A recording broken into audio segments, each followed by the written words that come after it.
I'll pull this up. Okay.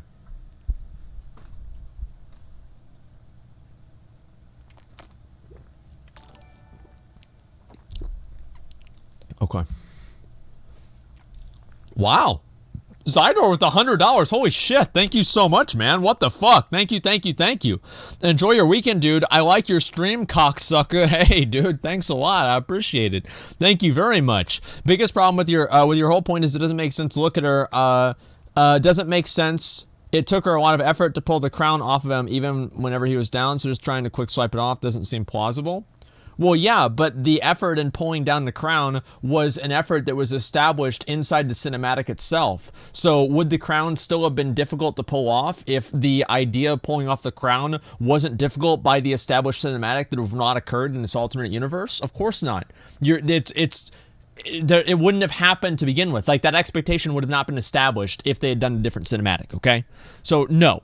Anyway, let me go ahead and read the rest of this. I think they did the right thing with WoW. Quite hyped. Cheers from Croatia. Zydor, thank you very much again for the $20. Thank you so much, man. Seriously tired of getting camped by your ass Mongols. Get them under control. I wish I was able to, but unfortunately, the Horde are not able to control themselves either. Check your Reddit. Basim, thank you very much for the $2. I appreciate that, man. Check my Reddit. Let me see what the fuck my Reddit is. What is this? Okay, I'll pull up the Reddit here, and we'll see what the most recent posts on my Reddit are. I'm sure they're going to be very, very high quality. Okay, give me a second here. Okay.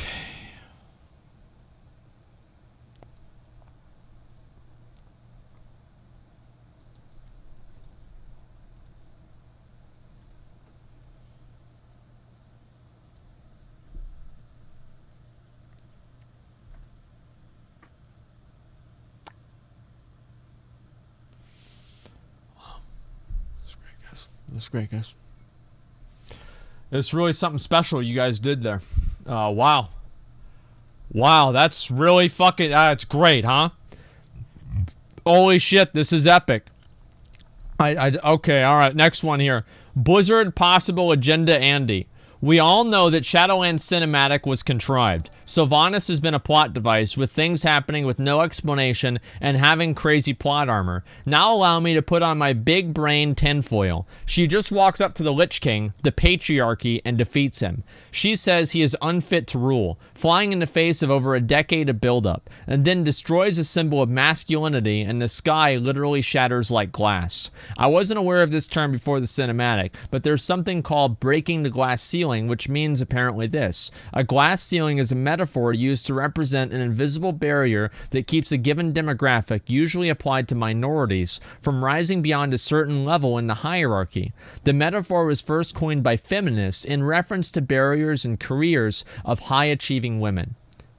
So basically what I'm saying is, rather than have an explanation where we fight the biggest dick in Warcraft to go to the Shadowlands, instead they use Sylvanas as a feminist metaphor and completely skip the badass explanation. This is even more evident whenever you listen to Ian talk about Sylvanas' relationship with the jailer. She's above serving anyone, and she will never serve a master.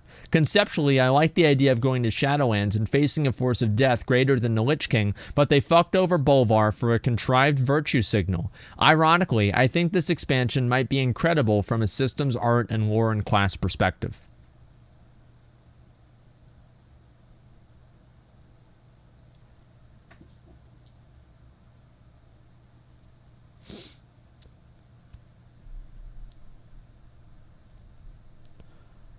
So this is all just a massive... This is a massive feminist agenda.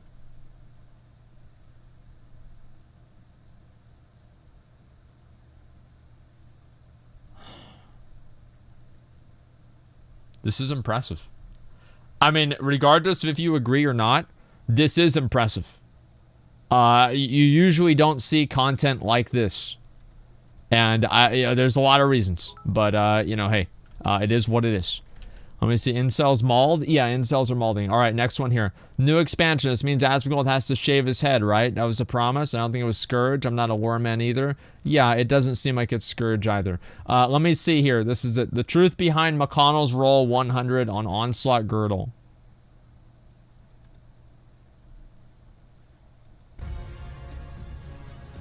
Alright. Main spec DPS. Main spec DPS, roll on the belt.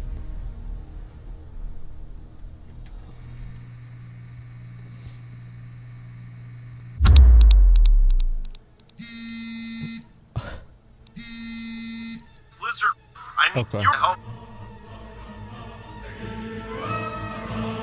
Oh no.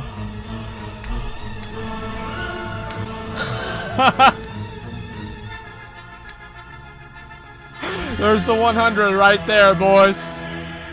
There it is. I'll take that. Thank you very much.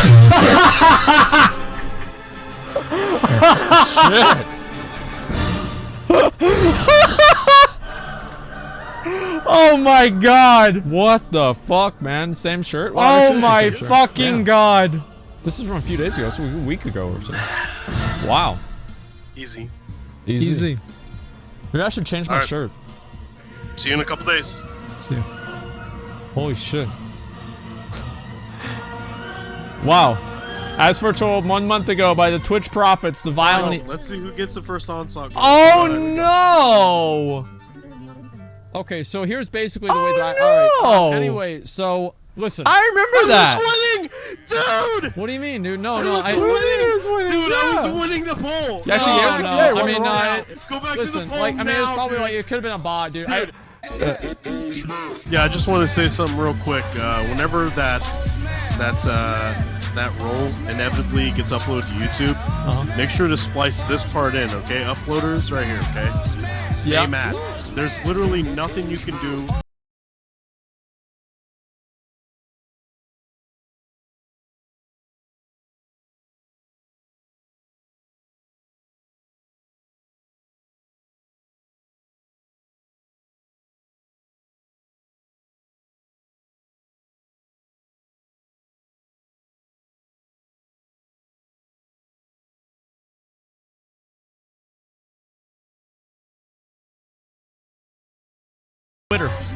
Twitter.com/Asmongold. Twitter.com/Asmongold. This video is actually pretty good. Twitter.com/Asmongold. That's a pretty good video, guys. Jesus Christ! Holy shit!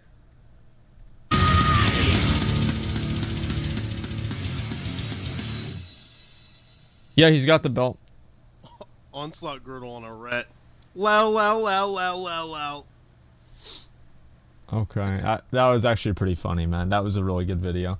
Let's see, are there any more of these? No, that's about it. Okay, all right, we'll go ahead and let's take a look at this whole... actually, let me see what I still need from UBRS, or sorry, LBRS. Are there any items from like the end of this raid that I really need, or can we just go and reset? Because I feel like there's almost nothing that's really good from the raid, or sorry, from this dungeon. The gloves? From what boss? Oh yeah, these gloves. But don't I already have the Fellheart gloves? Yeah, I already have Fellheart gloves. I don't need those. I guess we could just go reset. I mean, if you guys want, it's up to them. Like, they can just go, guys, go do whatever you want to do, okay? I really don't give a fuck. All right, just give me a second here. Let me go ahead. We're going to watch this video by Quinn, all right? So Quinn yesterday had the opportunity to interview one of the Blizzard developers for Diablo, lead game designer Joe Shelly. And he's going to interview him about Diablo 4. Hands of Power better than Fellheart? I don't think they are. I mean, crit chance is really good for Warlocks, especially if you're you've got Ruin, because obviously it does more damage with your crit, so I'm pretty sure it's not going to be better. Okay. Yeah, it doesn't matter, guys. Just do whatever you want to do. We get bored resetting. Yeah, you guys can clear the whole thing. I don't give a fuck. All right, here we go. You want Fellcloth gloves? So make sure I get all my donations, too. I don't want to miss anything else here. How do you not know about glass ceilings before that post? Bait? I don't know. I feel like a lot of people don't know what that is. I mean, unless you spend a lot of time, like, looking at, like, that type of, you know, like, stuff. I don't think a lot of people would know what that is. Anyway, let's watch the video. Have you seen a preach interview at the end? We're going to look at that afterwards. So wait, I have literally 1,000 questions, and I think we have very limited time. Okay. I think we have just under 30 minutes. Just under 30 minutes? Oh my god. Okay, so, first of all, Can you introduce yourself? Yes, my name is Joe Shelly. Joe Shelly? Lead game designer. Lead game designer. Diablo 4. Oh my god. Alright. Okay, let's just So he's the dude So, with all the answers. The question is, Paragon Levels. Are there going to be Paragon Levels? We're looking at the same kind of philosophy that applied to Diablo 3 in terms of when you log in, and maybe you play for 30 minutes, maybe you play for an hour, maybe you play 15 minutes, and having that mean something, like when you log out, making some kind of progress. All right. That philosophy that underpins Paragon Levels in Diablo 3 continues to be important to us, but in terms of the exact method by which that statement will be true. Okay, so they're going to be called Nephilim levels. Called it. Called it. That's done. They're not going to have Paragon levels anymore, guys. They're going to be Nephilim levels. Completely different. Completely different system. Still have work to do. We're not going to do exactly the same thing we did in Diablo 3, but we're going to do something that fulfills that same goal. So wait, you're the lead game designer on... Here's an idea on how to fulfill that same goal.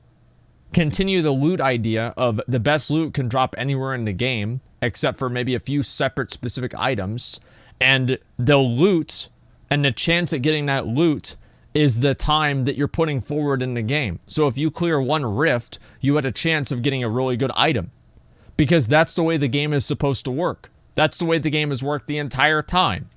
That's the way PoE works. That's the way ARPGs are, in my opinion, supposed to work. Fucking RNG, lol W's? Yes, I'm sorry, but in ARPG, I have a different expectation of gameplay than an MMO. Yes, there's a different expectation of gameplay. It's like, do you think that I want a sports game to play the same way as an FPS? No, there's different expectations. D4. There are 2 lead game designers. There's 2. Oh, okay. So you have like a lot of control over what happens? My responsibility is to handle combat, systems, encounters, dungeons. And you said you like the way that Paragon Levels worked in Diablo 3 in terms of like keeping people playing, but you don't think it's not going to be exactly the same or anything. Right. So on that question, in game, like, what is it and why would you keep playing it? Like in terms of what, you know, like you just like obviously in D3 it's just grinding. Yeah. It's just Greater forever and ever and ever. Yeah, we have a lot of endgame to build. We want when you reach endgame for you to participate in a variety of different activities. So the World Boss Shava is one activity that you might. I haven't done it yet, but yeah, it's available in the demo. It's the first time you've been able to play, bring many people together to take down a single monster, a single boss, and it's so big that we have to pull the camera out a little bit to do it. Yo, at least Quinn is asking good questions. Not like, why did you decide to make the game so good? When are we going to be able to pre-order it? Oh, you know, so I'm glad that, you know, Quinn's asking real questions. This is awesome. So, yeah, I mean, a world boss? What the fuck do you mean a world boss is in-game content? You just run up there and kill him. I watched the world boss. This is something that's designed to be killed by people that have no coordination or communication at all. Like, I'm sorry, but like the world boss, I don't consider that in-game content. That's a joke. Oh my god. Okay, so world bosses. Well, let me say that. So we want to have a variety of activities. The world boss is one activity. Key dungeons are going to be an activity. Okay. Key dungeons are inspired by Greater Rifts. So you're saying the like greater rifts. key dungeons is like so you're saying GRs when you say key dungeon.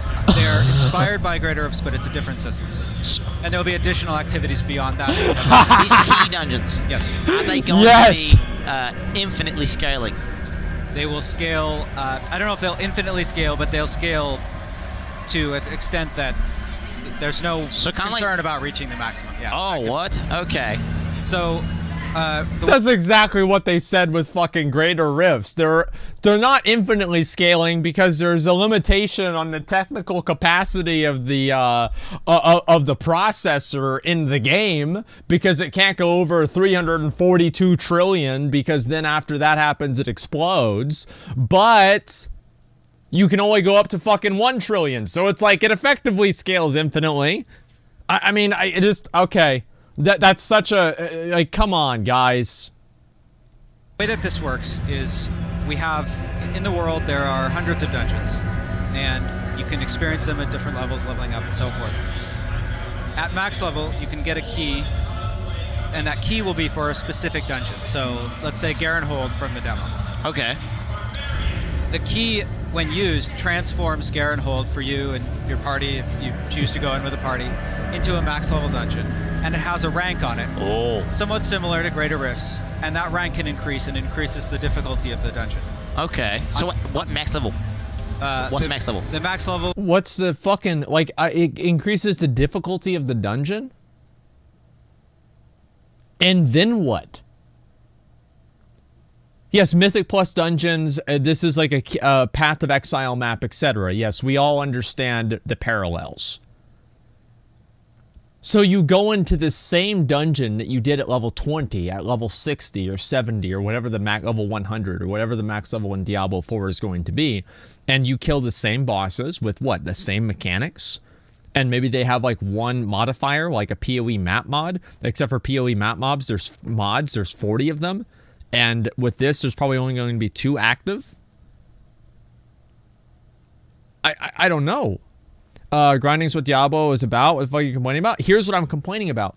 I'm complaining about grinding the same shit over and over and over. I think that in-game should be more dynamic. I think the problem with Diablo 3's end-game is that it's not dynamic. It doesn't feel dynamic. It feels way too repetitive. We don't know for sure yet. Question mark. It's 40 right now. 40 right now. Could change. Okay. We have a long way to go. Okay. On top of that, the key has affixes on it. Oh, And so it's Mythic Plus. It's really similar to Oh. Mythic Plus in a lot of ways. Okay. Affixes probably- add okay. mechanics to the dungeon, can add mechanics to the boss fights. Okay. So it really changes how the dungeon plays. Oh, wow. And in terms of mechanics, is it going to be like something that will really Okay. change it, or is it going to be like increase life by like 10%? No, or it's like, significant. If you like gameplay check out mechanics. the systems and features panel tomorrow, Okay. the lead dungeon designer, Zavin, is going to talk a little bit more about that. One of the affixes, to give you an example, is this lightning pulse. It's like a obelisk of rock and lightning magic, and it follows you through the dungeon. You can't kill it, you can't stop it, and it releases periodic lightning pulses. God, You no. keep moving. You have to play. will it kill you? Is it like a time? Is it like some sort of? It's not a wall of death. It's an object that Oh. chases you through the dungeon. Okay. And it releases pulses that do a wide area of damage. So in terms of affixes, is it going to be positive affixes?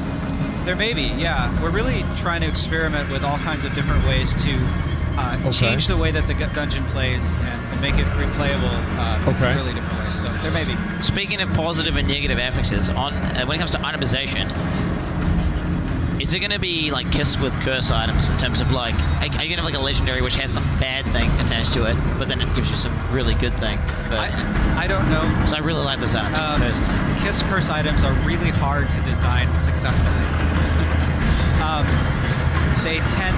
There tends to be a right answer, or there tends to be a case where you can get really badly screwed over by them.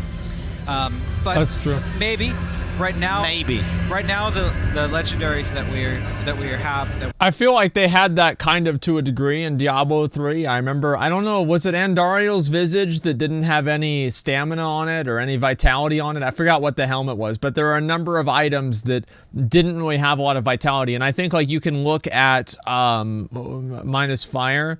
Yeah, it was something like that.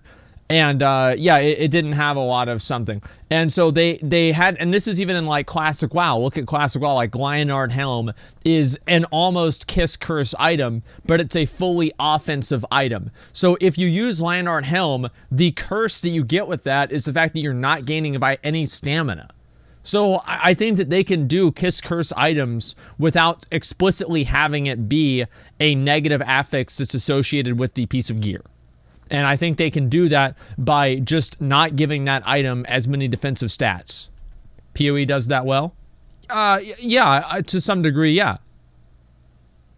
We're ready to talk about are things that modify existing skills.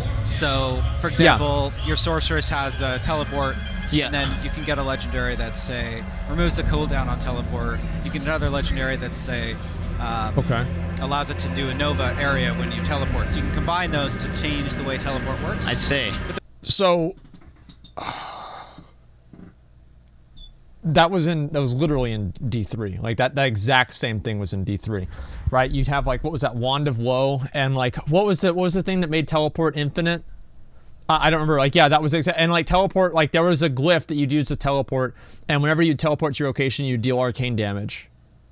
Like I don't know. I feel like that was already Enigma. Yeah, it was already in Geom. Yeah. It was. This was already in the game. There are also legendaries that are equipable by a variety of classes and do other things like summon Hydras. So far, I haven't seen anything like this, but I'm kind of worried. In Diablo 3, there's a lot of items, for example, that have multipliers on them, which, like, if you're going to use one skill, then you're forced into basically using, like, every single multiplier item for that said skill. Is it going to be multipliers on items? Say no. Certainly, legendary items make the item more powerful. Say no. What you're probably asking about is in D3 a 4,000% multiplier. You know, 3,000% damage to something. Or 10,000. Yeah. So we're not going in that direction. Yeah. Good. The legendary items. Good. The idea of the legendary items is that you can further modify your skills beyond that which is allowed through the skill system, through the talent system, to really customize your playstyle. Thank fucking God. That's why Diablo 3 has such a massive fucking power scaling problem, is because you have multipliers that are scaling with multipliers. You have an ability that increases your damage by 10,000%, and then you have another gem that increases your critical strike damage by 100%. And so you multiply all these fucking things. Oh, and you have a belt that increases your damage by 100%, and all these percentages, you're going up to the fucking moon with damage, man. You're up to the fucking moon. It's too much. And that's why the scaling in D3 is so fucking bad. In original D3, it was not that bad unless you got like really, really biskier. And then like, yeah, it did become ridiculous. But it took a lot longer to get to that point. Okay. And we're building hundreds of legendaries. Hundreds. So Yeah. So, there's lots of legendaries in Diablo 3, but you basically you just equip a 6 hit, and then you have like 2 or 3 slots to use. It's like, okay, which rank do I want to use? Or like, you know, I have to use this helmet because that's a multiplier on it. And there's very limited choice. Are you doing that same thing where it's like, you know, D3, it's like the illusion of choice? What's the point? Just go with sets all the way? Yeah. Like, because I heard there are sets, which kind of scares me because I hate sets. Yeah. We're not doing that. So one of the things that, so there are a couple of places where sets are really cool. One is the set look gives the ability to really live out some kind of fantasy, and there's some really, really cool sets, right? Yeah. The other thing is that when you initially reach max level and you want to sort of get into something and like get a sense of like, all right, what do I want to do? Let me get some build together that can be effective. So so for new players. Yeah, and so in Diablo 4, legendaries are as or more powerful than set items. So would you say you will graduate out of it? That's what that's what it was in Diablo 3. Legendaries are as or more powerful than set items too. Not every single piece, but like I don't know, no. I feel like whenever I played, there were plenty of legendaries that were as powerful as set items. Yeah, sets were OP. Well, here's what I think has happened, and try to bear with me with this. I think that as time has gone on, sets have become more and more powerful, and legendaries have not become more and more powerful. So whenever I was originally playing the game, what I'm saying is true. But whenever we were fucking playing, whenever you play the game now, then yeah, I think that you guys are right. So whenever I was playing, I do think that legendaries were not, especially like in vanilla D3, like set items were not fucking these godly things that completely changed the game like they are now. But as time has gone on, Blizzard has buffed sets and made sets more powerful than the legendaries. Okay, Bull's legendary in D3 vanilla. Yeah, but that's like one example. I think there's plenty of examples that are the opposite. be a point where a set would be the most meta thing, where like you would have like sets like? So you're saying that you would that's start off okay with it and then you'd sometimes. switch them out with legendaries. It's not all so the you time. basically sets are just a stepping stone, Yeah. and then they'll be phased out. Well, not phased out, but like almost phased out. There might be some situations where using a set for something, but no, the idea is not to have the meta be. So you were saying they look aesthetically really cool. Can you, if you really like the set, can you transmog that set like on top of your own items? Is it going to be like transmog or anything like that? We are looking at bringing transmog. To So you're Diablo 4. considering it? Okay. Yeah. All right. I hope they don't do it at the beginning. I hope they don't do transmog at the beginning of the game. Because, like, if you want to have a shared world, if you want to have a shared world, Joe, how is somebody going to feel like a winner whenever they go into town and they're wearing all their badass gear, and then somebody else goes into town and they look like they're wearing a bunch of badass gear? It devalues the badassness of looking like you have badass gear whenever everybody that has badass gear doesn't necessarily have badass gear. So in-game transmog only? Yeah, I don't know. I feel like transmog, it does, like, there's a visual progression. Well, no, there's a visual progression in characters. And in WoW, for example, if you saw somebody in town in classic WoW with full tier 2, you knew they were really well geared and they were badasses. But as time has gone on, that's gone away with transmog because now everybody has the ability to look really cool in the game. So if Blizzard wants to do this with Diablo 4, I hope they don't have it in on release. And they just see how players adapt and what players, place value in like the social systems of the game. And then maybe they can add transmog later on if it doesn't seem to be an issue. All right. Okay, we have a million questions. SSF. This is a really fun. You could just say no. Okay. If it's like this, like not happening, or maybe, or like just Okay. SSF. Solo self-found. Oh, So yes. like Pilot of Exile, I mean, people like Leviathan and a bunch of other people do it in Diablo 3 where you just don't play with anyone else. You can choose to play that way if you want. We're not going to officially support it in like a game mode or something. Like no sort of game mode where you can select that. Okay. I don't think so. Okay. That's pretty big. So there's no solo self-found.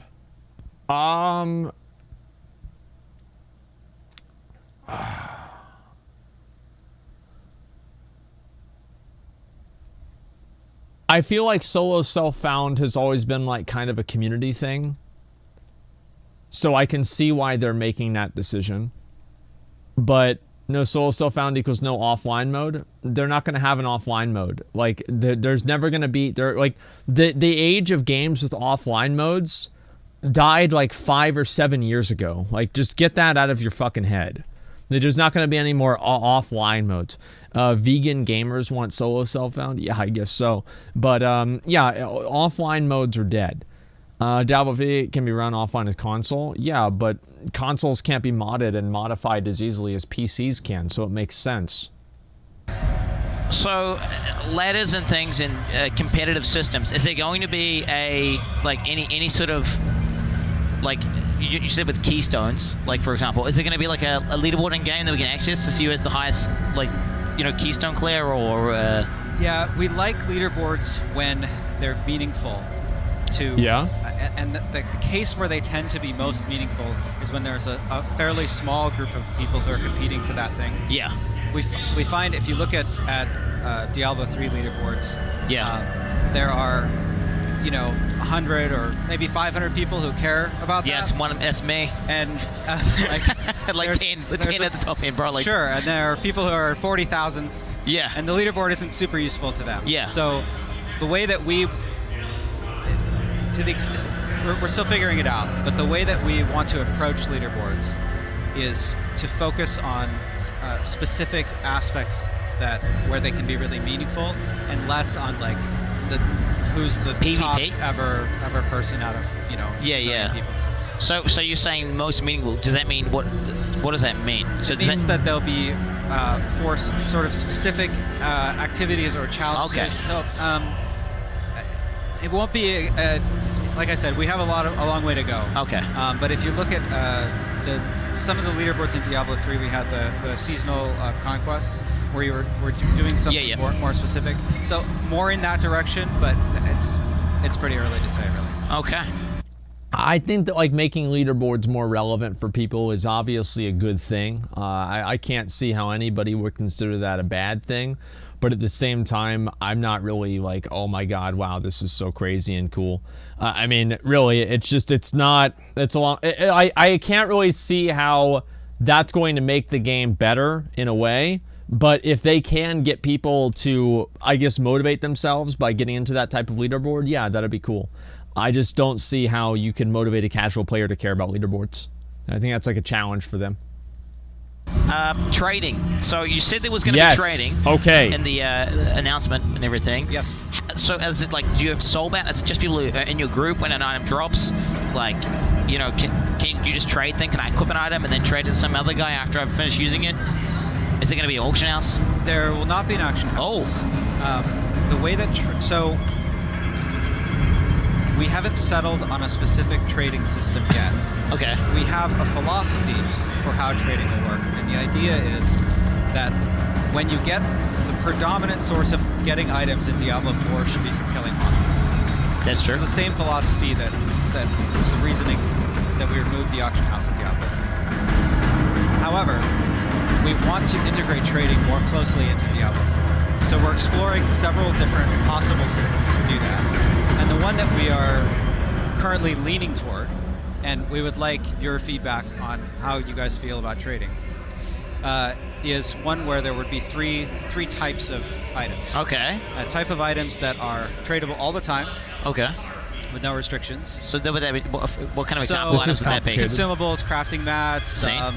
certain items, a certain armor, perhaps. There'd also be items that can be traded once and then become bound. Ooh, that's spicy. And then some set of items that can never be traded. They're bound when you So like some sort of legendary thing or possibly like ultimate. likely the most powerful items, but would be bound on pickup. But the line of where that is, in terms of just having those three categories, we have a lot of flexibility in terms of like, well, how many items does that mean that are bound on pickup, right? Like, is it 2 items? Is it 100, 500 items? Like, where is that line? So we have a lot of balancing within that system, but that may not be the system we go with. That's really interesting, to be honest with you. Yeah, that's okay. Yeah. Okay, I'm not going to waste time. We've got very limited time. Okay, so I guess items that can only be traded once, they're trying to do away with commodities markets with like Stone of Jordan and Diablo 2. I think that like also, like my understanding is Stones of Jordan are basically used as currency in Diablo 2 in some sort of a way. And I don't know really if that's a good idea. Personally, I'm not really a big fan of them trying to limit trading at all. I think that they should just allow people to trade gear pretty much wholesale and do that. I do think, however, that there should be items, like if there's like a boss, like the equivalent of what Shaper is in Path of Exile. If there's a boss in, what do you call it? In Diablo 4, that's as hard as Shaper, I think maybe those items should be soulbound. And that way it makes, there's like more of an impact to somebody getting and having those items because you know that they weren't able to just buy them.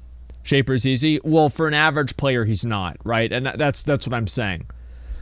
And yeah, Uber Elder, well, Shaper's, well, yeah, I mean, I think that most of the people don't care boosting. Yeah, Uber Elder, whatever, then you just pay for carries.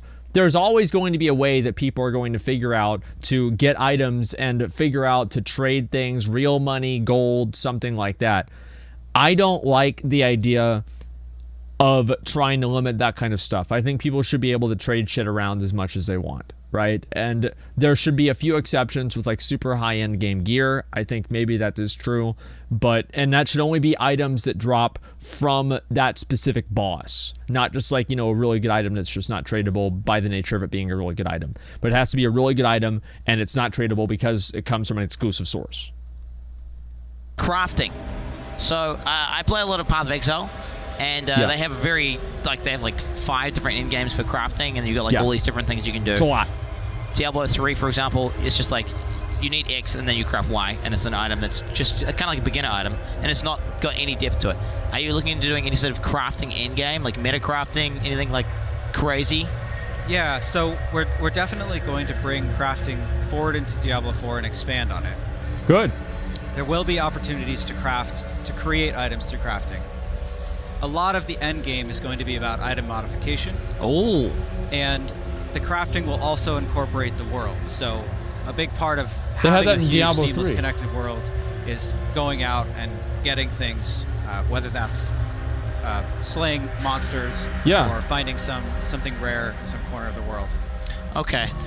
So does that mean they had that in Diablo 3 Reaper of Souls, I believe? It's like there would be certain items, like I forgot what any of the items were called, it was so long ago, but you would need certain items that would only drop from certain bosses and rare mobs in the game, and you would use those items to craft different things.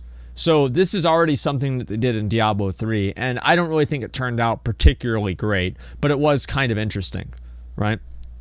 Bundas mats, yeah. Reaper wraps, yeah, there's one of those. And again, I could just look at a lot of this stuff, okay?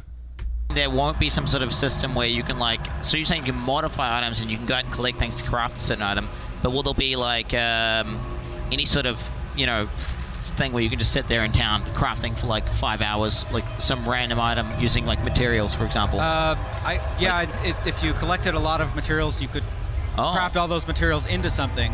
And then sell it, and then get more materials, and just do like, you know, almost. I don't. Right, you're asking if like if crafting could be an in-game player. Yeah, you could be like a crafting, because people do that. Like literally just play crafting, and that's it, and then that's what they do.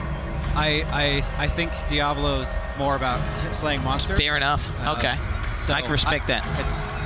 There's certainly an element of crafting, but I don't think you would be like, I am a crafter, and that's my role. So this is kind of like, from what I've seen, it's almost borderline MMO, right? Well, online. Yeah, that's a good question I have too. Is it going to be seasons? Is it going to be like leagues? Or there will be seasons, and we're going to have a lot more details to share about how those work in the future. And I think crafting, like as an end game, might be a little bit much. And I don't know if there's really ever going to be a game that's not like a long form MMO where crafting is going to play such a large part.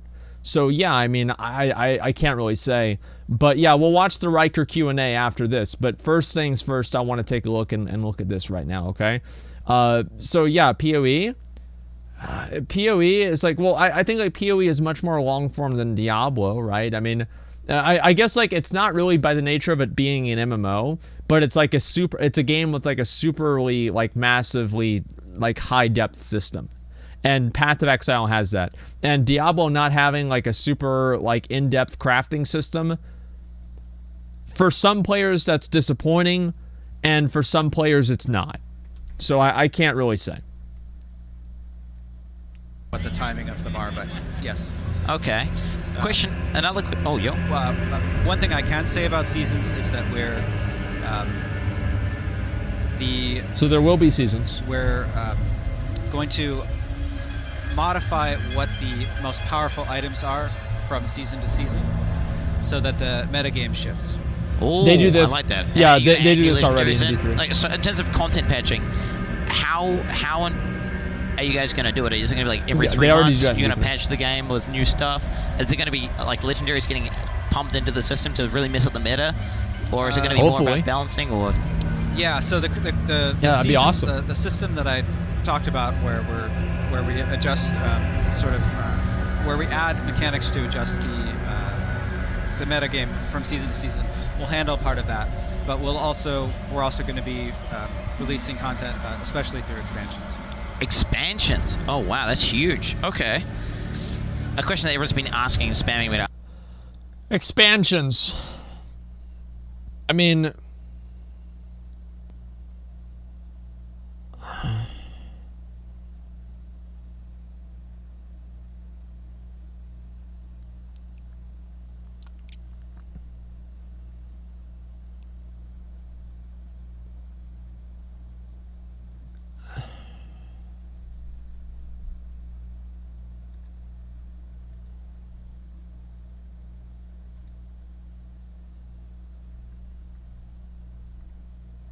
where is it? Just a minute. Let me see it. Give me a second. I've got to figure this out. I'm gonna pause this real quick. There's something I wanted to look at.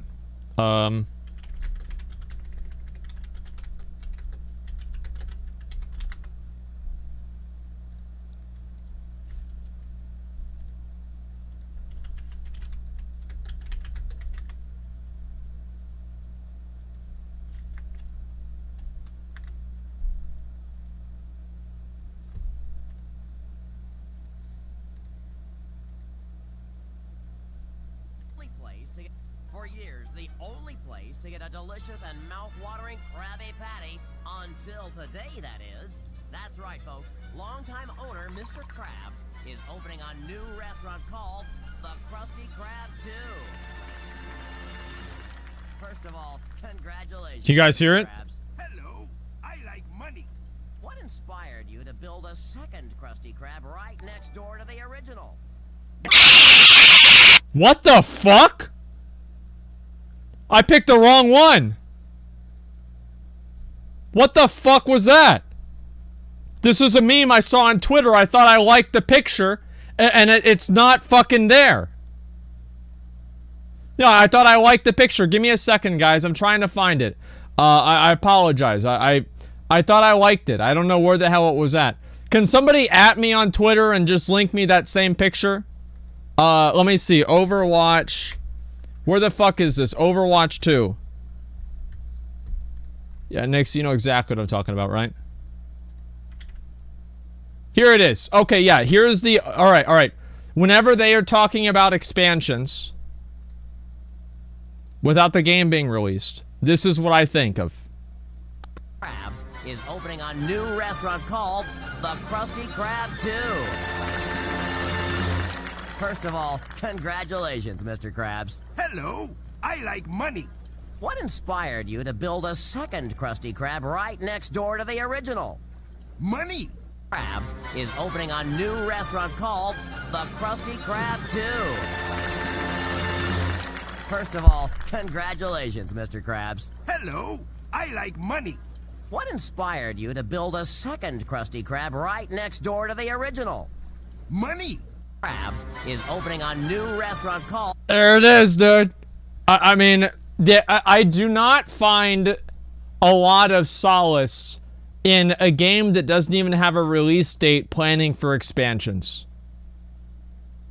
Like, I don't find a lot of confidence. I think confidence is a better word. I don't... The confidence that I have in that is very, very low. And I don't like the idea of spacing things out. And, like, I get the idea, like, yeah, they have a 5-year plan of it, and, you know, it makes sense, like, whatever. But whenever I just hear that, there's nothing wrong with that. It is whenever they're already planning on gating certain types of content behind that. I think that is an issue. And this early in development, I think that they should not really be looking at doing that. This is like my opinion, but it's worrisome. Ask, and I'm kind of interested in this challenge tree right here. Yes. Yeah, okay.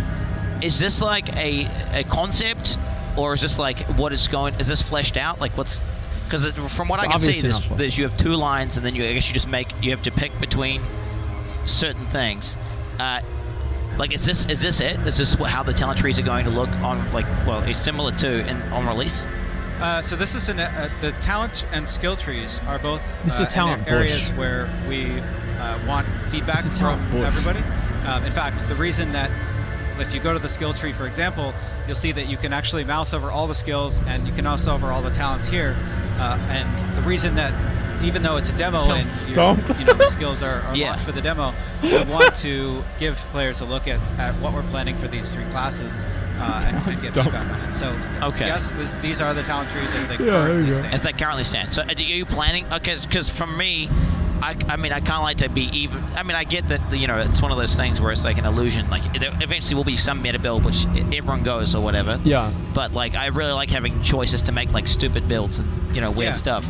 Like, is there going to be any sort of like tributes or other things like passive trees that give you like okay, I guess kind of like this, but just way bigger?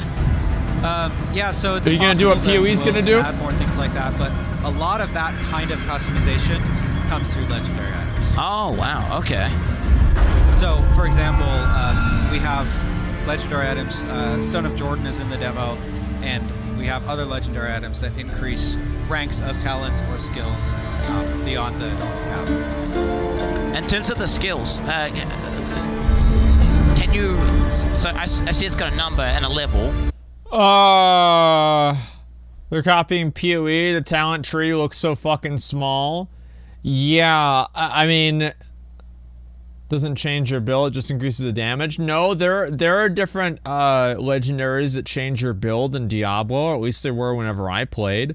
And even if there's not, you want to say there's not, there should be. If they can do that, they should be able to do that. Yeah, I mean, there's plenty of things like that.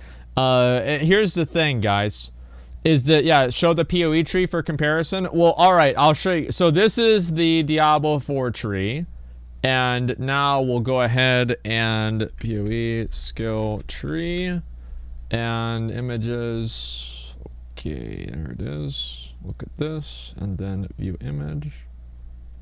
Oh, what the fuck? Why didn't it work? So this is the PoE skill tree. So this is a little, there are more of the little things on here, right? And this is what I was talking about with the game. So I was talking to Zach about this, right? A little bit last night. And he says, like, yeah, you know what? Like, complexity isn't always better. Like, there are some people that see this tree and they're like, nope, I don't want to deal with that. It's too much. And for some of those people, this tree right here is more their speed. This is what they want to do. They don't want to have a bunch of fucking, you know, weird ass shit with like a million different trees. So I think, like, and that's not, they're not wrong because of they're not like bad people because of that, etc. So I'm just gonna move this a little bit so you can see the title of the video, right? Let's see if I can do this. There we go. Okay, perfect. All right, we're good. And so anyway, I think that point actually does make a lot of sense. Complexity does not equal better. Complexity does not always make something just simply better. But I do think that Path of Exile's skill tree is, this is more compelling and interesting to me. Right? Because like Path of Exile has the same stuff. I'll go ahead and I'll go back to the this. modification of the skill done via items. Okay. It's done via items. Yeah. So the skills, when you level up, you acquire skill points, and you can use your skill points to unlock or increase the rank of skills, and that makes the skill more powerful and can add properties to it. You cannot respec skills, but you can acquire additional skill tomes through doing various activities in the game to give you more skill points so that you can build out that skill tree and make the skills more and more powerful. Okay. This is gonna be a big one. Monetization. Is there any just sort of decision made in terms of how? So is it gonna be like you just buy the game and then that's it, or is it gonna be microtransactions within the game, or are you doing like give us the real shit, Joe? How Let are you us planning know to monetize it and like keep getting funding, I guess, to like keep making heaps of content? So Diablo 4 will be available as a base game, and as I said, we're going to have expansions. You also will be able to acquire cosmetics in the game through... So MTX. Oh, wow. That's going to be through some sort of shop, or can... It's very early. Oh, wow. Okay. But yes. Oh, okay. That's really it's a shop. I mean, to be honest, I really do like the whole MTX monetization scheme, because I don't know, I feel like if if it's really successful, it's making lots of money, then they're going to keep making stuff for the game. It's not going to die. Well, it's also an opportunity to have more options available than you would otherwise. I mean, build more stuff, of course. Oh, come on. I actually agree with... No, Quinn is not shilling. Shut the fuck up. How the hell do you think they're gonna work? Like, do you know how much they pay those fucking devs over at Blizzard? They pay them slave wages because they're like, well, you should be lucky to work here. Blizzard is a great company, so you gotta work for less money. You know, fuck that, man. Like, I'm completely okay with Path of Exile selling a little bit of skins. I just wish a few of the in-game items were a little bit cooler looking, right? It's gotta be a give and take. Like, but Path of Exile is also free. It's also fucking free. The only thing that I don't like is randomized items. I am okay. Like, do you know how much money I've spent on Path of Exile? Look, I'll show you. Just a minute.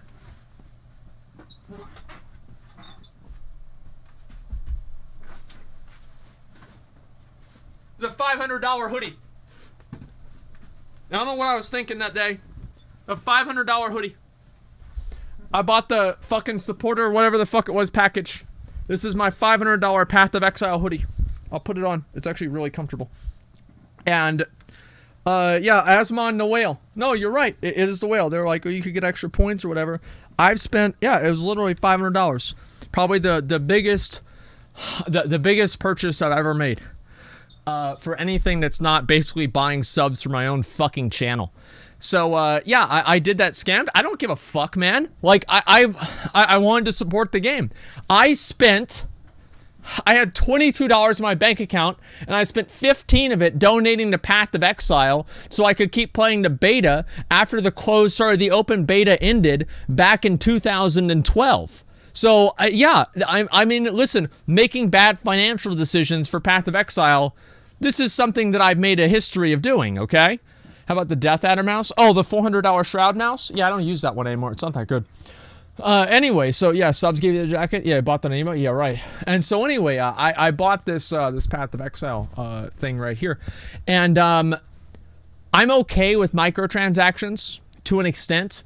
But the only thing that I'm not a big fan of is whenever the microtransactions are randomized. Because I do feel like that does kind of prey on people with gambling tendencies. And I don't think they're necessary in any sort of a healthy game. But randomized microtransactions I'm not a fan of, but any other microtransaction I'm okay with. This is kind of a specific question, but a lot of people are asking it. Hideouts. So I don't know if you know what a hideout is in PoE, for example. Or like it's like a I love how he keeps sort of referencing thing PoE. Like go there and then you can do various things and invite your mates over, do whatever, yeah. craft stuff. Any plans for instant play housing hideouts? That's an interesting idea. We don't have anything to announce on that. All right. Oh, you've got another page. I got another page. This page. I have infinite pages of questions, bro. Don't worry. Don't worry. No, I'm gonna pick my favorite questions. Okay. Okay. Add-ons. Like DPS meters, for example. Like like UI add-ons that where you can like basically. That's a great UI. question. Well, like for example, have like that is a great DPS question. meter to check like your death logs, so you know how you died. For example. It's important to us that you know how you died, of course. I think what often happens in games with DPS meters is you end up feeling bad about how you did. Yeah, I know. Because you didn't. Or you feel good because you're the top. Sometimes. Yeah.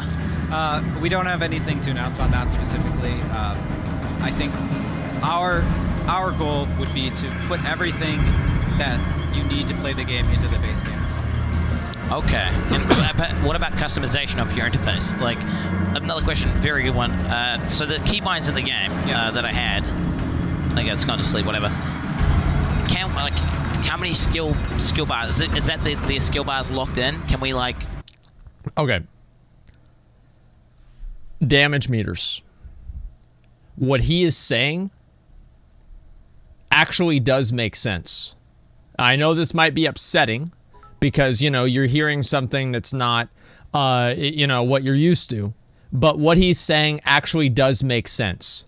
He's saying that if there are damage meters in the game, the meta basically evolves around being able to top those damage meters. And if you're not doing that, then you're fucking useless.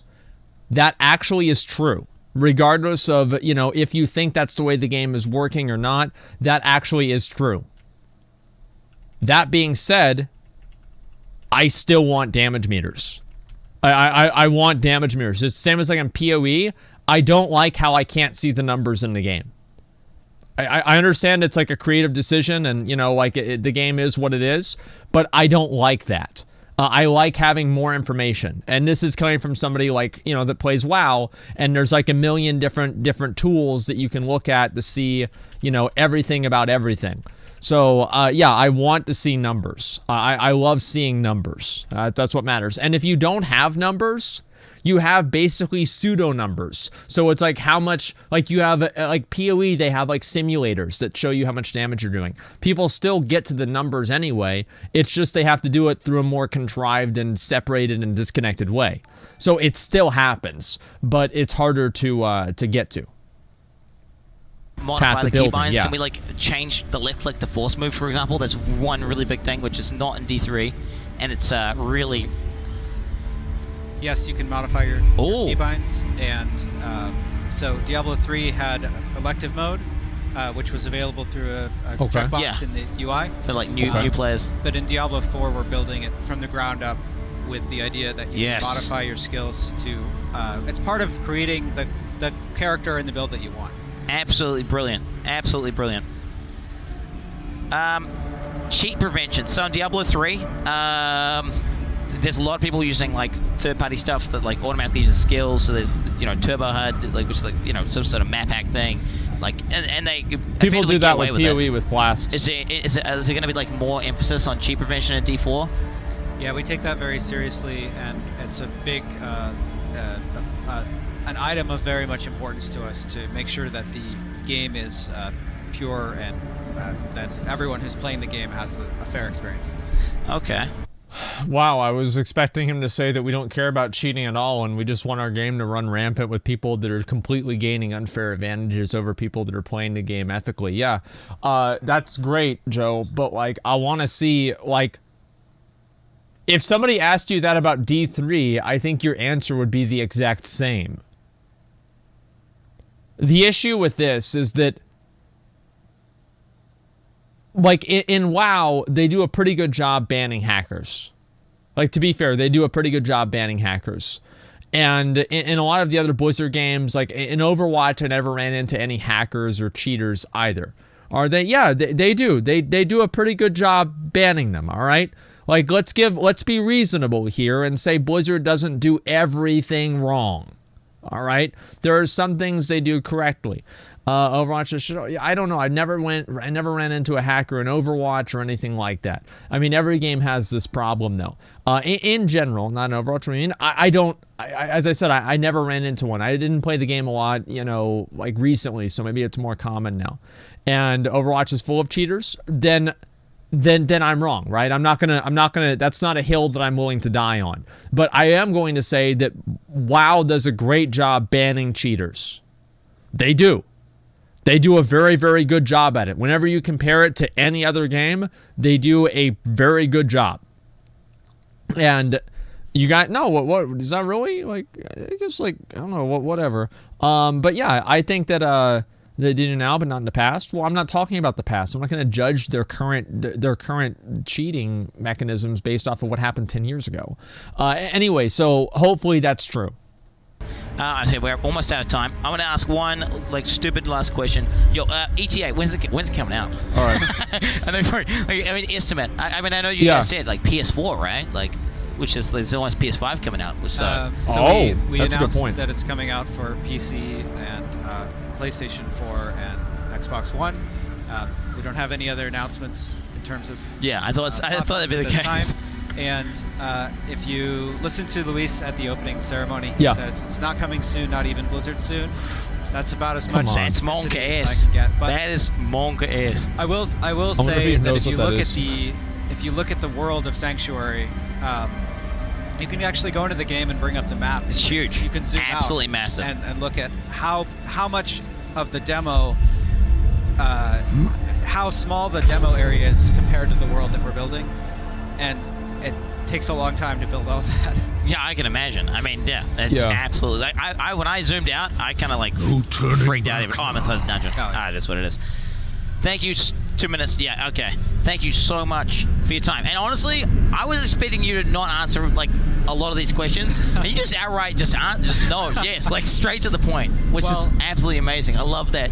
I'm glad about that too. The Blizzard is being a little more upfront, I guess, and like more straight to the point instead of being super diplomatic, Well, thank you.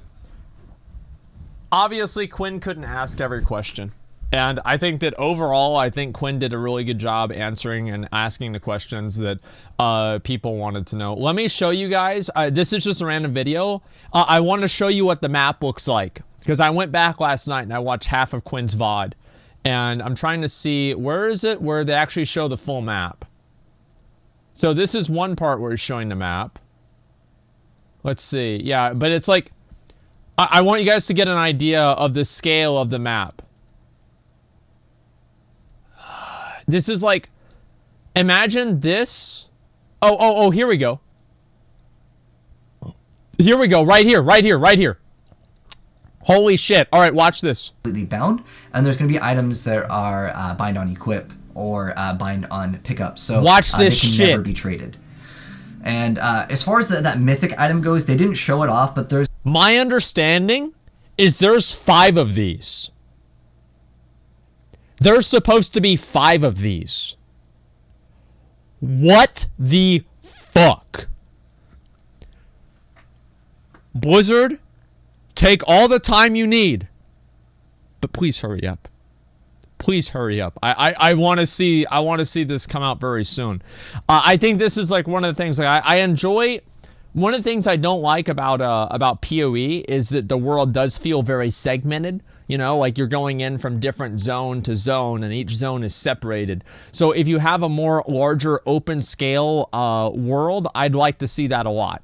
And yeah, it's very segmented. PoE is going to be much better. I can't wait to see it, man. I really, like, I was on the fence about going to ExileCon. I really, really, really wanted to go. Like, if Izzy had wanted to go to vacation in New Zealand, I would have been like, fuck it, let's go.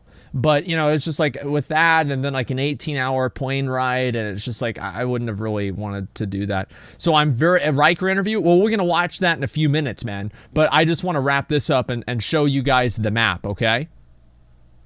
There's going to be a new like rarity of items called Holy Mythic, and fuck, you can only man. have one of them, and they have 4 different special abilities Mythic items on them. And essentially, what the endgame is trying to be Dude, is that map, trying man. to re-roll those specific ones to get to where you want all 4 of them. Holy If that makes shit. any sense. So it's going to be a lot of RNG with those mythic items, but those are going to be something completely Holy new. fucking shit. They did briefly mention that they thought the cube was cool and they want to have some more crafting in the game, but they didn't show any of that off. There was no gameplay of that. I'm really excited to see what the... I'm really excited to see what the scale of the game is going to be and what the MMO and shared world aspects of the game are going to look like. That's honestly something that I'm more excited about than almost anything else about D4. Like, the game and, like, the play style, etc., I'm like, yeah, whatever. I mean, if it's simpler... Like, the thing is, like, you if it doesn't have PoE's level of complexity, I will forgive that. And I think that, in a way, that's a unique thing of D3, right? I mean, that's great. Wait, what the fuck? 10,000 bits? God damn, dude. Thank you very much. Love your stream, Jameria. Thank you very much. I love you too. 10,000 bits. I really appreciate that, man. Vile Guy, thank you very much to the $10. Blizzard likes to obfuscate information to make all of their baby casual players not feel bad. That's why in Overwatch, you can't even see any stats. It's terrible. And you should have the option to show that information. Hiding by default is fine. Vile Guy, I totally fucking agree. Thank you very much for the $10. I appreciate that, man. You should do a D2 run sometime to warm up for D4. D2's skill and loot systems were really good and make a big impression. I don't know if I'm going to do that or not, but it's something that I'm considering. Asmon, can you unban me from your channel? Just go ahead and message a mod and they can check your logs and decide it themselves. So yeah, I mean, in general, we miss you at BlizzCon, dude. Yo, that's fun. I miss you too, man. I try not to look at Twitter, man, because then I'll get too much FOMO. Like, I will. I know, man. I miss you too. I hope you guys are having fun. So listen, D2 servers are down for what I know. Well, the point is, you can see stats in Overwatch. Well, I think that they're probably talking about something else. And that's what I was curious about too. But in Diablo 3, I think what he's saying makes sense. Overall, like, if they're making Diablo as a game to be catered towards, not necessarily like catered towards, but, you know, built around kind of being a... Yeah, there's the world right there. Being a more casual and easier to get into version of PoE, I feel like that was their strategy with trying to take over the MMO market with WoW. Is that with WoW, it was a much easier version of EverQuest, and people liked it a lot more for that. So if they do the same thing with Diablo 4, I could actually see Diablo 4 becoming incredibly fun to play. But yeah, with Diablo 4. Yeah, we have D3 for that? Well, no, but D3 isn't really very fun. Like WoW, like classic WoW still had a lot of progression systems that were meaningful, and I think that's why people still enjoyed it. And overall, watch Punkrat's video of why Shadowlands will suck. Well, I'll look at that later on. And I saw he sent me a message on Discord. He said, don't be fooled. So yeah, I might take a look at that at some point. But overall, like this map right here, out of all the things that I've seen with Diablo 4, this picture of the map is the most promising thing. This is the most promising thing to me. Like, maybe I'm wrong about that, but, you know, I don't know. I think it's really cool. It's very, very promising. Punkrat is huge clickbait. Well, he didn't, no. He didn't tell me to watch the video. He simply just said, don't be fooled by Shadowlands. It's, you know, like, it's the same shit, right? He did not tell me to watch his video. So please, guys, don't create any drama where there is none. I know chat loves to fucking start drama, but just stop, guys. Just stop. Anyway, we'll look at the Riker interview. So I think Quinn, overall, did a great job of basically interviewing and getting this guy, like, basically getting his thoughts out there, right?